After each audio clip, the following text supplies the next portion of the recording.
आज के मुख्य समाचार। हिमाचल पेंशनर संगठन की मासिक बैठक आयोजित।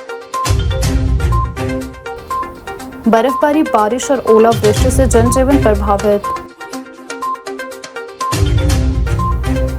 सुरभि वर्मा ने केंद्र सरकार पर साधा निशाना। हिमाचल में पंचायती राज चुनावों का ऐलान। कमला नेहरू अस्पताल में कर्मचारियों का विरोध तेज। मेडिकल कॉलेज नाहन में एचपीवी वैक्सीन का दूसरा चरण शुरू। शिमला के वरिष्ठ नागरिकों की आवाज। अब समाचार विस्तार से। कमला नेहरू अस्पताल में गायनी विभाग और ओपीडी को शिफ्ट किए जाने के फैसले के बाद अब कर्मचारियों का विरोध भी खुलकर सामने आ गया है। अस्पताल परिसर में कर्मचारियों ने काले बिल्ले लगाकर प्रदर्शन शुरू कर दिया और सरकार से इस फैसले पर पुनर्विचार करने की मांग की है। कर्मचारियों का कहना है कि यह निर्णय न केवल अस्पताल की व्यवस्थाओं को प्रभावित कर रहा है, बल्कि आम महिला मरीजों को भी गंभीर परेशानियों का सामना करना पड़ रहा है। प्रदर्शन के दौरान कर्मचारियों ने स्पष्ट रूप से कहा कि इस फैसले से अस्पताल की कार्यप्रणाली बुरी तरह से प्रभावित हुई है। उनका आरोप है कि गायनी विभाग और ओपीडी के शिफ्ट होने से मरीजों को इधर उधर भटकना पड़ रहा है, जिससे विशेष रूप से गर्भवती महिलाओं और गंभीर मरीजों को भारी दिक्कतों का सामना करना पड़ रहा है। अस्पताल में पहले जो सुविधा एक ही परिसर में उपलब्ध थी, अब उनके बिखर जाने से इलाज की प्रक्रिया जटिल और समय लेने वाली हो गई है। कर्मचारियों ने यह भी बताया कि केएनएच अस्पताल जैसे सुपर स्पेशलिस्ट दर्जा प्राप्त है, उसकी सुव्यवस्थित सेवाएं इस निर्णय के बाद अव्यवस्थित हो गई है। डॉक्टर और स्टाफ को अब 2 अलग-अलग अस्पतालों में ड्यूटी देनी पड़ रही है, जिससे न केवल कार्यभार बढ़ा है, बल्कि समय और ऊर्जा की दोनों की बर्बादी हो रही है। प्रदर्शन के दौरान केएनएच स्टाफ एसोसिएशन के अध्यक्ष मनोज ने मीडिया से बातचीत करते हुए कहा कि सरकार को इस फैसले के व्यवहारिक पहलुओं पर गंभीरता से विचार करना होगा। कर्मचारियों ने मांग की है कि गायनी विभाग और ओपीडी को पहले की तरह कमला नेहरू अस्पताल में ही संचालित किया जाए, ताकि मरीजों को एक ही स्थान पर सभी आवश्यक सुविधाएं मिल सके। उन्होंने यह भी कहा कि स्वास्थ्य सेवाओं से जुड़े ऐसे महत्वपूर्ण फैसले लेते समय कर्मचारियों और स्टाफ से सलाह लेना बेहद जरूरी है, ताकि किसी भी प्रकार की अव्यवस्था से बचा जा सके। The president of NGO. I just want to reiterate that under one roof and under one unit, the efficiency will be much more, the healthcare will be better, the patient care will be better. It will be good for all the doctors, all for the junior doctors, and as well as for the resident doctors. And under the great mentorship of our Honorable CM, we hope that this decision is revoked.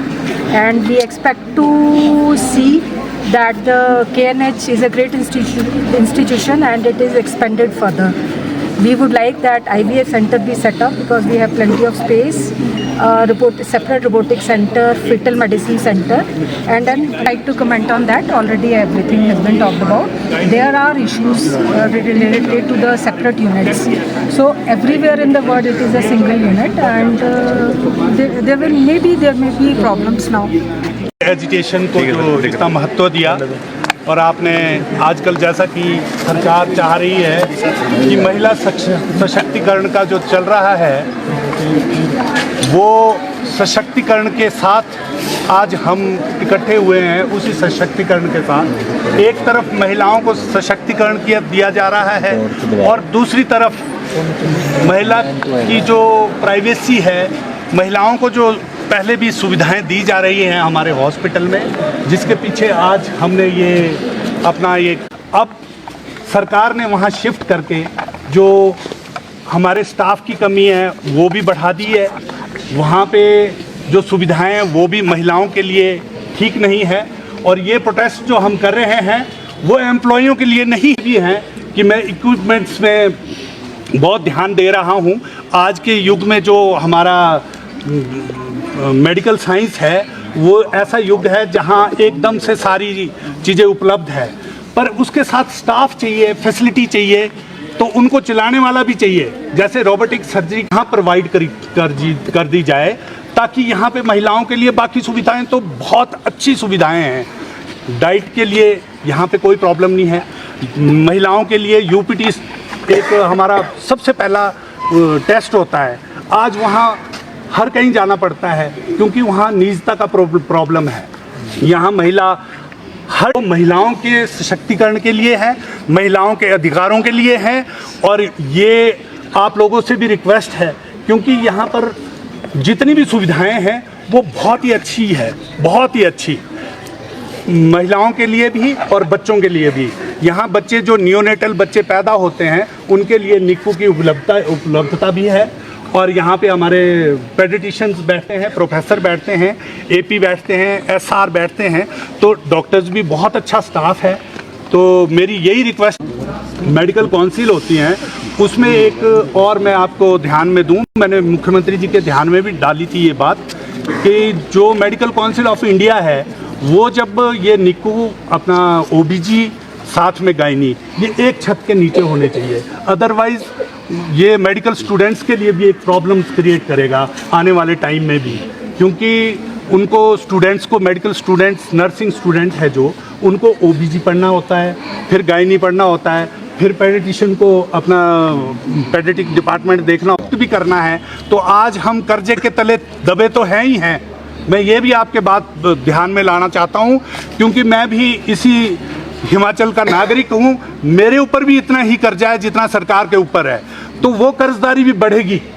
इसको technically भी देखो आप, और वैसे भी आर्थिक जो स्थिति है हमारी उसको देखते हुए भी इसको कैंसिल करना चाहिए, ये ऑर्डर निरस्त होने चाहिए, ये हमारी रिक्वेस्ट है। क्योंकि वहाँ पर अगर आपको स्टाफ नहीं मिलेगा, आपको स्टाफ भी आपको एक्स्ट्रा देना पड़ेगा, एसआर भी एक्स्ट्रा रखने पड़ेंगे। बताऊँ मैं आपको बात, आज आप जैसे जॉब दे रहे हैं 12,000 रुपये की जॉब एक नर्स की, वो यहाँ से वहाँ जाएगी।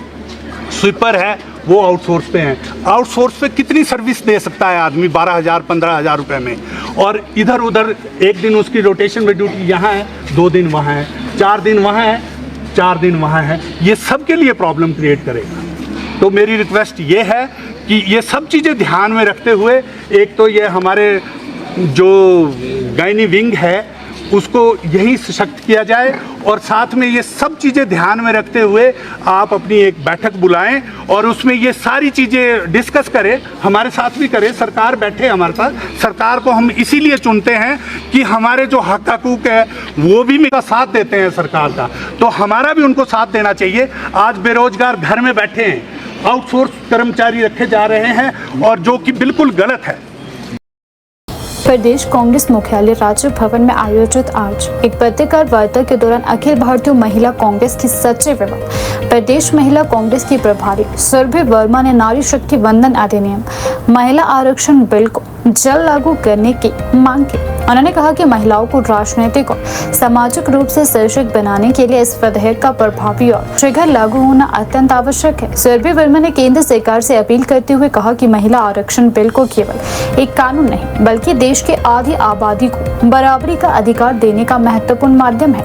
उन्होंने कहा कि लंबे समय से महिलाएं राजनीति में प्राप्त प्रतिनिधित्व से वंचित रही है और इस बिल के लागू होने से उन्हें निर्णय लेने की प्रक्रिया में बराबरी का अवसर मिलेगा। उन्होंने हिमाचल प्रदेश का उदाहरण देते हुए बताया कि प्रदेश में नगर निगम स्तर पर 50% महिला आरक्षण पहले से लागू है, जो महिलाओं के सशक्तिकरण की दिशा में एक सकारात्मक और प्रभावी पहल साबित हुआ है। उन्होंने कहा कि इससे न केवल महिलाओं की भागीदारी बढ़ी है बल्कि स्थानीय शासन में भी उनकी भूमिका को मजबूती मिली है। पत्रकार वार्ता के दौरान उन्होंने यह भी कहा कि महिला कांग्रेस लगातार महिलाओं के लिए अधिकारों के संघर्ष के लिए कार्य कर रही है और उन्हें समाज में हर क्षेत्र में समान अवसर दिलाने के लिए प्रतिबद्ध है। उनका मानना है कि महिला आरक्षण बिल के लागू होने से देश की राजनीति में नई ऊर्जा आएगी और महिलाओं की भागीदारी व प्रभाव दोनों में उल्लेखनीय वृद्धि होगी। सुरभि वर्मा ने यह भी विश्वास जताया कि यदि इस विधेयक को जल्द लागू किया जाता है तो यह भारतीय लोकतंत्र को और अधिक समावेशी और मजबूत बनाएगा। उन्होंने कहा कि महिला नेतृत्व के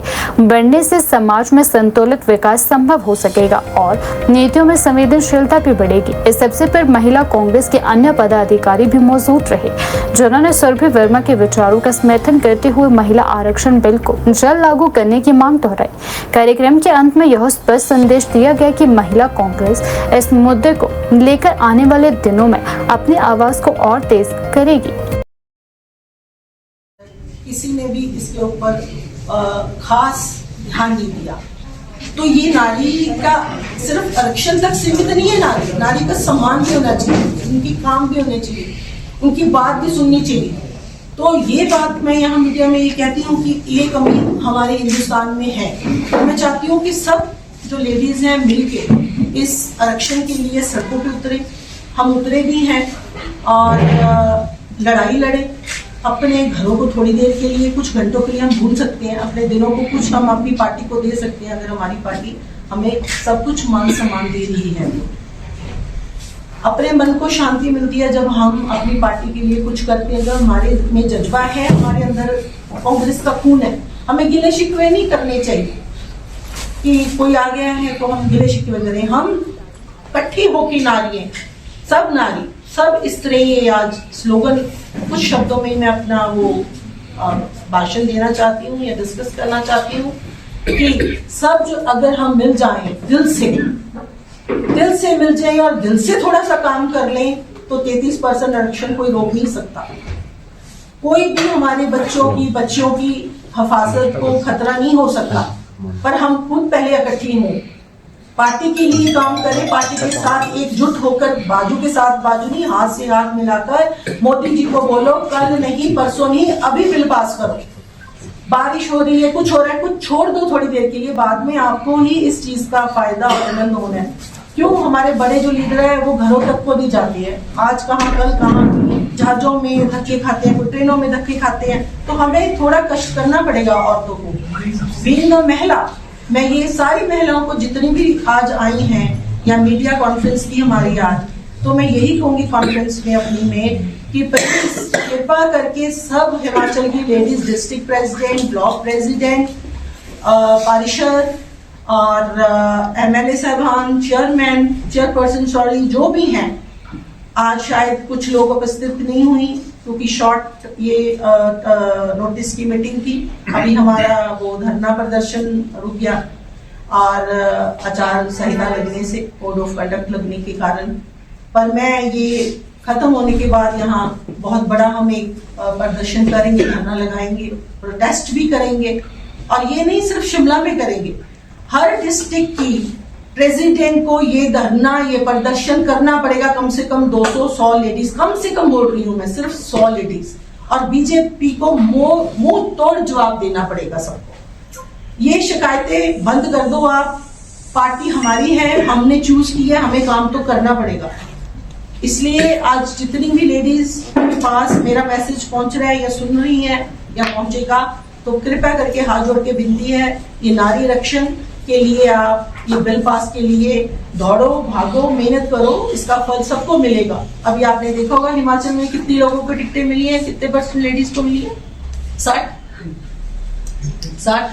कल आप बता रहे थे ना, 60% बताइए।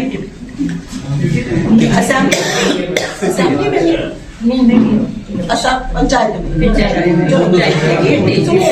पंचायत से शुरू हो गया जी, पंचायत से शुरू हुआ कि नहीं? बोलिए सब झूठ है? सीएम साहब ने गलत किया है, ऊंची बोलो ना। हाँ जी बिल्कुल होगी ना शुरुआत 33% पहले से नहीं, चलो सबको तो नहीं मिली ना, लेडीज को मिल रही है ना। नहीं वो तो आरक्षण है, सामने कोई फर्क नहीं है। राहुल जी ने दे दिया, सीएम साहब ने दे दिया, लागू तो सीएम साहब ने दिया, कई बार दी हुई चीज लागू नहीं होती प्लीज।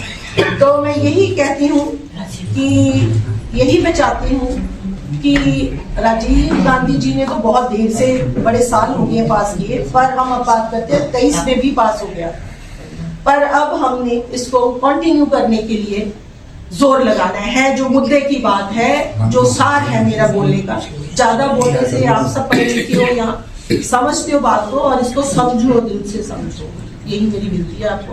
आप जो नहीं, ऐसे नहीं है, ऐसा कुछ नहीं है कि एकजुट नहीं है। मैसेज मैं सिर्फ हिमाचल की औरतों को, स्त्रियों को नहीं दे रही, ये मेरा मैसेज ऑल इंडिया के लिए है। मैं ऑल इंडिया सेक्रेटरी हूँ और मुझे उन्होंने इस चीज से, इस पद से नवाजा है और मैं इंचार्ज हूँ हिमाचल की। तो मैं बीइंग ऑल इंडिया की तरफ से बोल रही हूँ, हिमाचल की औरतों के लिए नहीं बोल रही हूँ। हिमाचल की औरतें ठीक है, काम कर रही हैं, अच्छा कर रही हैं। हिमाचल प्रदेश में पंचायती राज चुनावों का औपचारिक ऐलान कर दिया गया है, जिसके साथ ही प्रदेश के ग्रामीण इलाकों में आदर्श चुनाव आचार संहिता तत्काल प्रभाव से लागू हो गई है। राज्य निर्वाचन आयोग द्वारा जारी कार्यक्रम के अनुसार प्रदेश की 3,754 पंचायतों में 26, 28 और 30 मई को 3 चरणों में मतदान कराया जाएगा, जबकि पूरी चुनाव प्रक्रिया 31 मई तक संपन्न कर ली जाएगी। इस बार पंचायत चुनावों को लेकर प्रदेश भर में राजनीतिक सरगर्मी तेज हो गई है और उम्मीदवारों के बीच मुकाबला रोचक होने की उम्मीद भी जताई जा रही है। राज्य चुनाव आयुक्त अनिल खाचे ने चुनाव कार्यक्रम जारी करते हुए बताया कि इस बार कुल 31,182 पदों पर चुनाव होंगे, जिनमें ग्राम पंचायत से लेकर जिला परिषद तक विभिन्न पद शामिल हैं। इसमें 21,654 पंचायत वार्ड सदस्य, 1,769 पंचायत समिति सदस्य और 251 जिला परिषद सदस्य चुने जाएंगे। चुनाव प्रक्रिया के तहत 7, 8 और 11 मई को नामांकन दाखिल किए जाएंगे। 12 मई को नामांकन पत्रों की जांच होगी, जबकि 14 और 15 मई को नाम वापस लेने की प्रक्रिया पूरी की जाएगी। इन चुनावों की सबसे खास बात यह है कि कुल 31,182 पदों में से 15,656 पद महिलाओं के लिए आरक्षित किए गए हैं, जो लगभग 50% के बराबर है।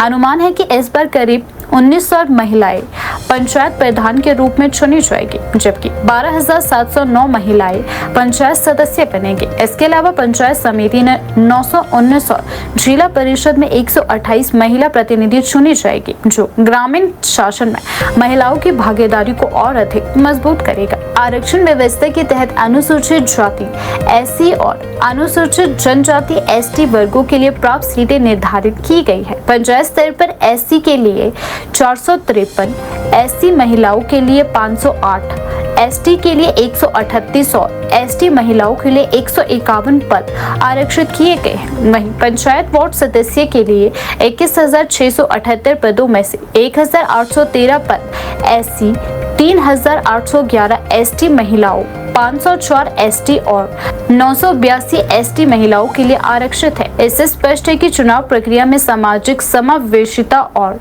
प्रतिनिधित्व को विशेष प्राथमिकता दी गई है। आज हम पंचायती राज निकायों के 7वें जनरल इलेक्शन के संबंध में आपसे सूचना साझा करना चाहते हैं। भारत के संविधान के अनुच्छेद 243 के साथ गठित हिमाचल प्रदेश पंचायती राज अधिनियम 1994 की धारा 160 में पंचायती राज संस्थाओं के निर्वाचन करवाने की शक्तियां राज्य निर्वाचन आयोग में निहित है।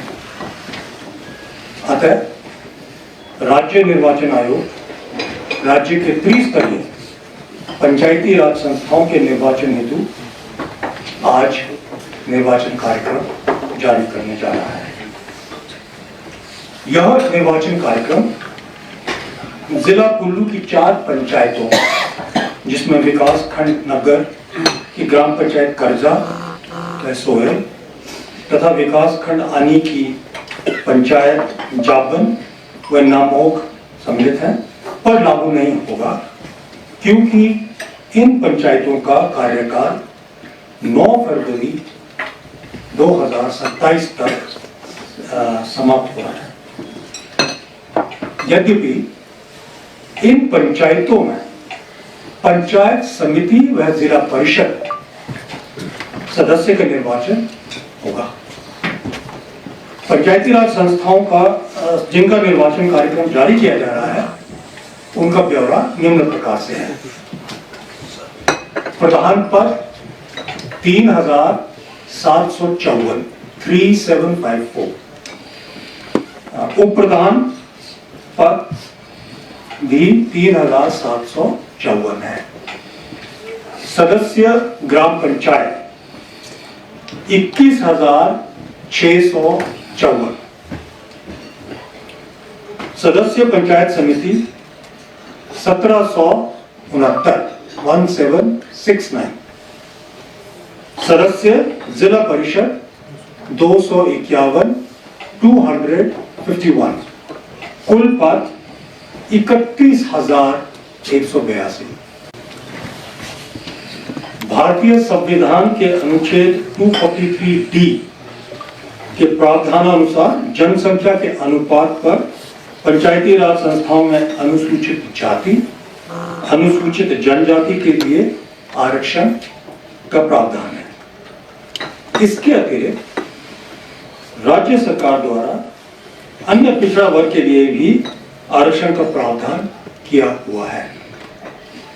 राज्य की समस्त पंचायती राज संस्थाओं, जिसमें जिला कुल्लू की 4 ग्राम पंचायतें भी सम्मिलित हैं, जहां अभी प्रधान, उप प्रधान और वार्ड पंच का निर्वाचन प्रस्तावित नहीं है, का आरक्षण का ब्यौरा निम्न प्रकार से है।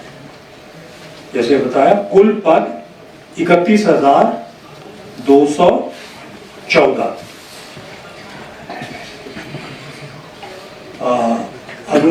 अनुसूचित जाति के लिए आरक्षित पद 2502, अनुसूचित जाति महिला के लिए आरक्षित पद 4607,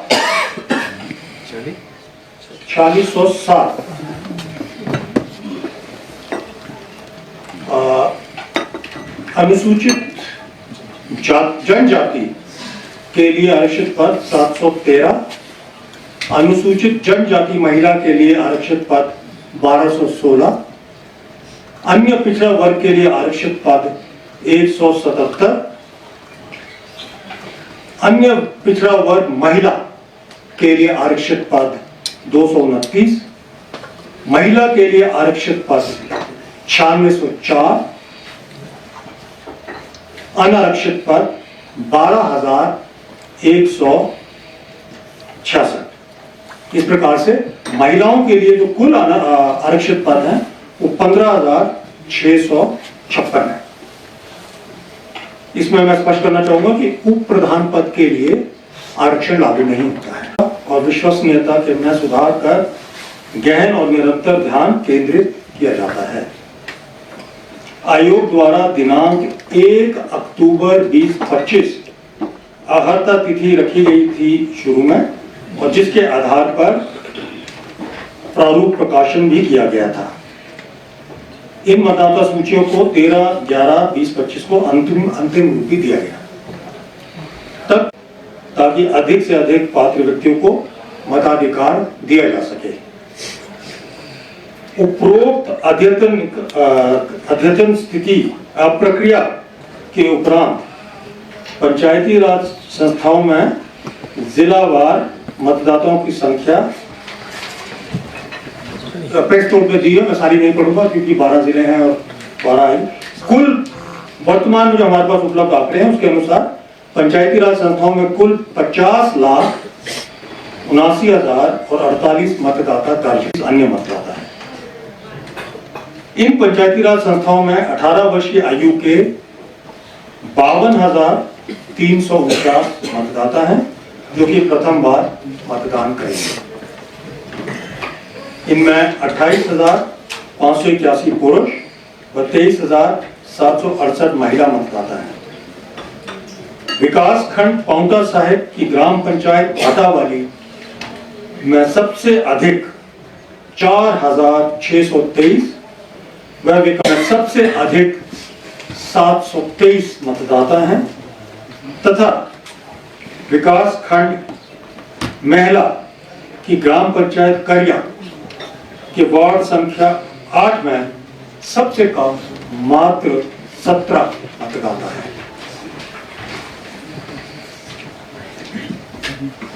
आयोग द्वारा इन संस्थाओं के निर्वाचन के लिए कुल 21,678 मतदान केंद्र स्थापित किए जाएंगे।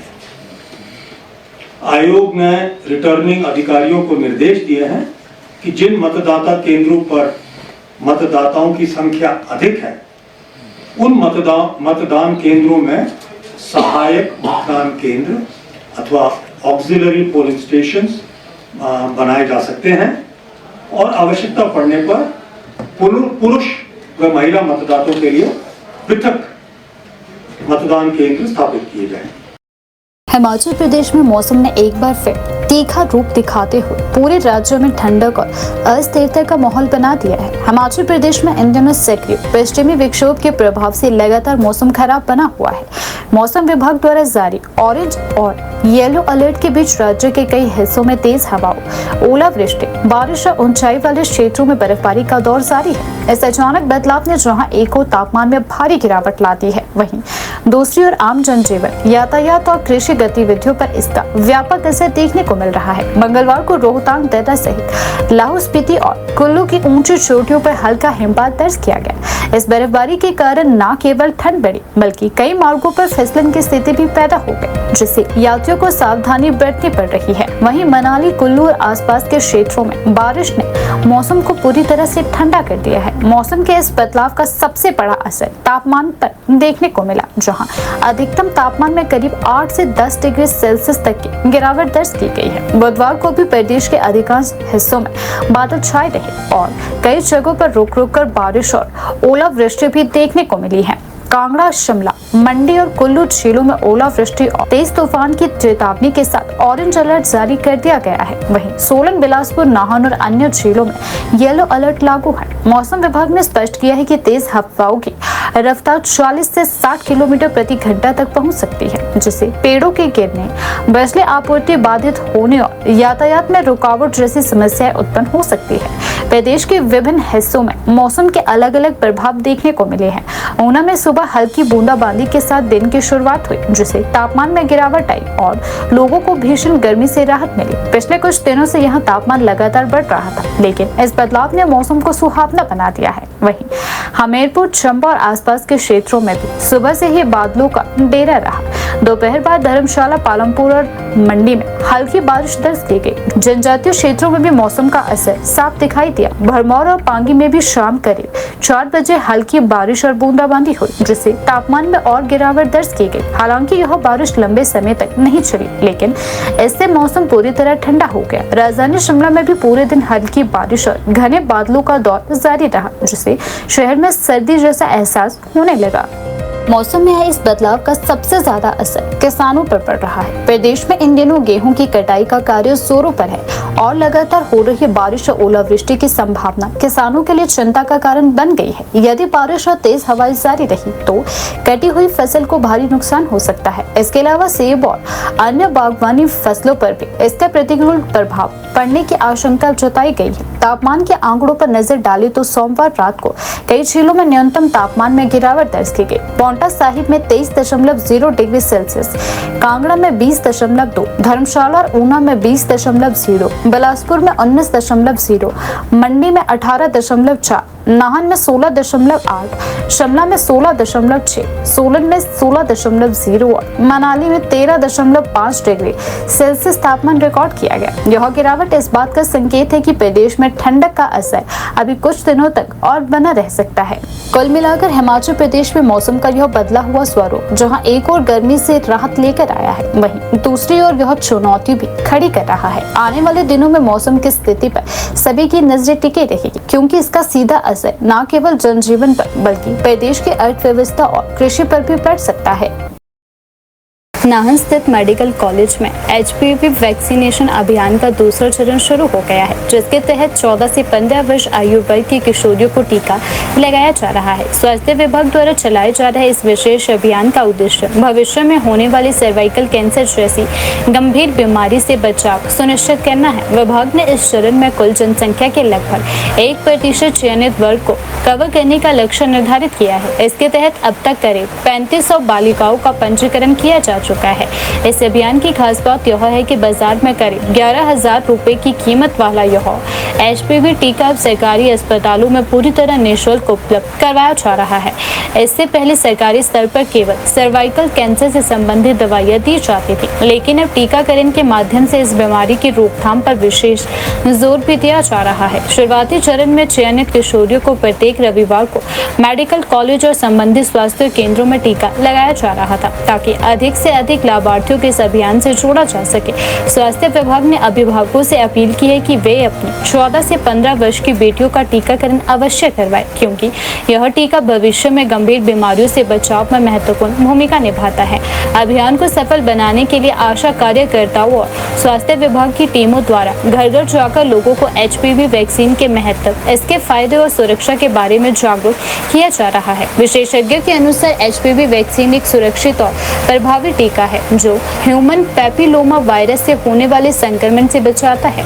यह वायरस महिलाओं में सर्वाइकल कैंसर, बच्चेदानी का मुंह का कैंसर का प्रमुख कारण माना जाता है। स्वास्थ्य विशेषज्ञों का कहना है कि यह टीका HPV वायरस के प्रमुख खतरनाक प्रकारों से लगभग 99% तक सुरक्षा देने में सक्षम है। टीका शरीर में एंटीबॉडी बनाकर वायरस को कोशिकाओं को संक्रमित करने से रोकता है, जिससे संक्रमण की संभावना काफी हद तक कम हो जाती है। खासतौर पर यह टीका 15 वर्ष से कम आयु के बच्चों को दिया जाता है और इसे सुरक्षित भी माना जाता है। हालांकि टीकाकरण के बाद कुछ सामान्य और अस्थायी दुष्प्रभाव जैसे हल्का दर्द, सूजन, लालिमा या कभी कभी चक्कर आना देखा जा सकता है, जो कुछ समय के बाद ठीक हो जाता है। स्वास्थ्य विभाग का मानना है कि यदि इस तरह के टीकाकरण अभियानों को व्यापक स्तर पर सफल बनाया जाए तो भविष्य में सर्वाइकल कैंसर जैसी गंभीर बीमारियों के मामलों में उल्लेखनीय कमी लाई जा सकती है। ऐसे में यह अभियान न केवल स्वास्थ्य के क्षेत्र में एक महत्वपूर्ण कदम है, बल्कि आने वाली पीढ़ी को सुरक्षित और स्वस्थ बनाने की दिशा में एक बड़ा प्रयास भी माना जा रहा है।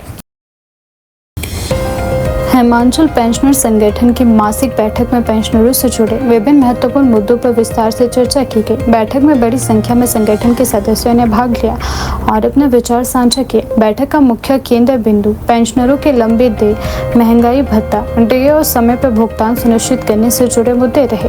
वक्ताओं ने कहा कि प्रदेश के हजारों पेंशनर लंबे समय से अपना बकाया भुगतान का इंतजार कर रहे हैं, जिससे उन्हें आर्थिक कठिनाइयों का सामना भी करना पड़ रहा है। बैठक के दौरान हाल ही में 18 संगठनों द्वारा किए गए विधानसभा घेराव का भी जिक्र किया गया। पेंशनरों ने बताया कि इस विरोध प्रदर्शन के दौरान उन्होंने सरकार के समक्ष अपनी मांगे मजबूती से रखी। उन्होंने सरकार से स्पष्ट कहा है कि सभी लंबित देय, चाहे वो महंगाई भत्ता हो या अन्य वित्तीय बकाया, जल्द से जल्द जारी किया जाए। साथ ही भविष्य में भी भुगतान समय पर सुनिश्चित करने की मांग भी दोहराई गई।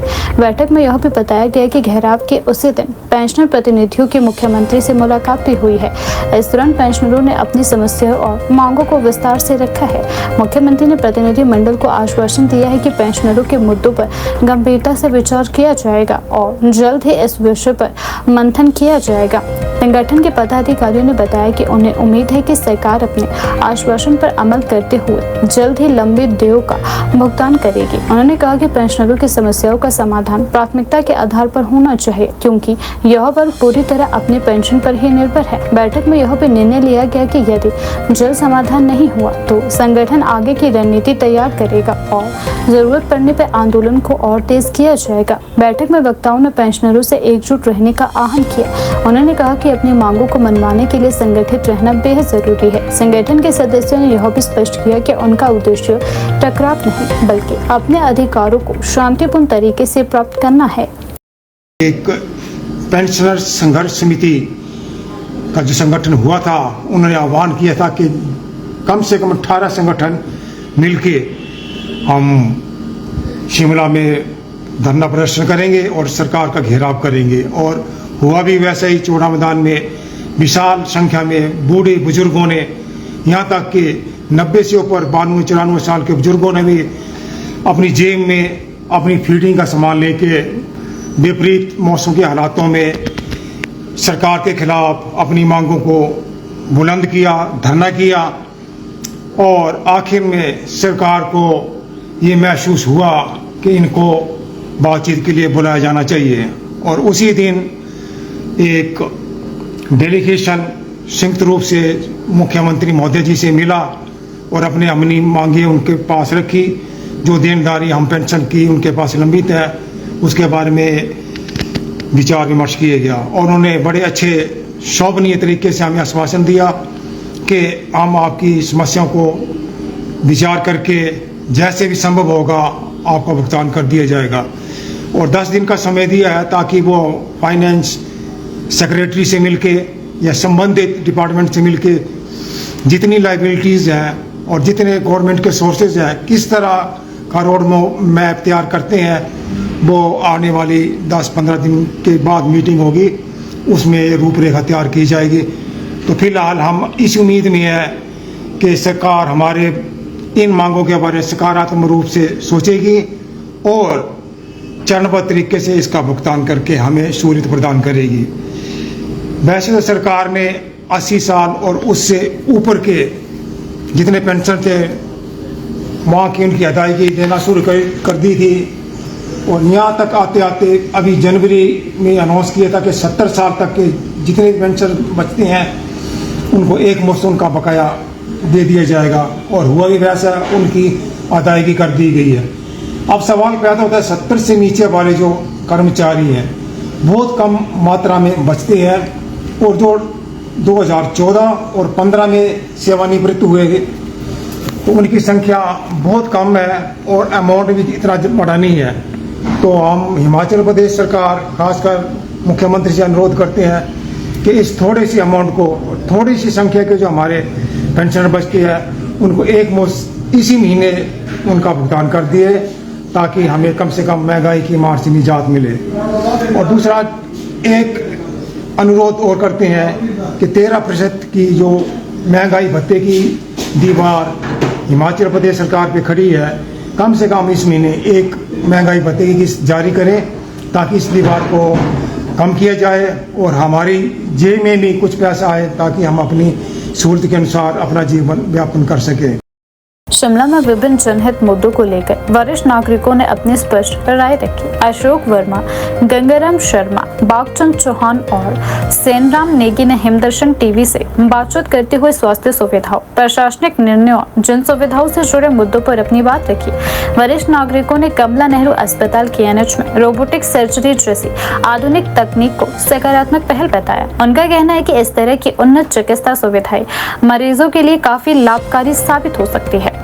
इसके साथ ही उन्होंने KNH अस्पताल की गायनी OPD को शिफ्ट किए जाने के फैसले पर चिंता जताई। वरिष्ठ नागरिकों के अनुसार इस निर्णय से विशेषकर महिलाओं और दूर दराज के क्षेत्रों से आने वाले मरीजों को काफी परेशानियों का सामना करना पड़ सकता है। अब उसे IGM से शिफ्ट किए जाने से मरीजों की दिक्कतें बढ़ सकती है। वरिष्ठ नागरिकों ने राष्ट्रपति द्रौपदी मुर्मू के हिमाचल दौरे को लेकर भी अपने विचार साझा किए। उन्होंने कहा कि ऐसे दौरों के दौरान शहर में सफाई, सुरक्षा व्यवस्थाओं में सुधार देखने को मिलता है, जो सकारात्मक पहल है। अंत में सभी वरिष्ठ नागरिकों ने एक मत से कहा कि सरकार और प्रशासन को किसी भी योजना या फैसले को लागू करते समय आम जनता की सुविधाओं को प्राथमिकता देनी चाहिए। उनका दौरा एक खुशी की बात है हमारे लिए, बड़ी अच्छी बात है। और अगर हम वो ट्रैफिक कंट्रोल की बात करें या आम लोगों की परेशानी की ऐसी कोई बात करें, तो उसकी जो रिस्पॉन्सिबिलिटी वो एक तरह से स्टेट गवर्नमेंट की है। तो हमें तो खुशी है कि मैडम यहाँ आए हैं। अभी दौरा उनका फ़िलहाल 5 दिन का ही है। हम तो ये चाहते हैं कि वो दौरा और लंबा होता है, मैडम ज़्यादा दिन यहाँ रुकते, क्योंकि उसे कई जो चीज़ें हैं वो व्यवस्था में काफ़ी सुधार आता है। जैसे जनरल सैनिटेशन की बात की जाए, साफ़ सफाई की बात की जाए, तो मैडम स्वाभाविक है जहाँ जहाँ भी जाएंगे वो तो एडमिनिस्ट्रेशन ज़रूर वहाँ पे जो है, जो सराउंडिंग जो इलाका है, आसपास का इलाका है, वहाँ की साफ़ सफाई जो है वो सुधरेगी, अच्छी व्यवस्था होगी।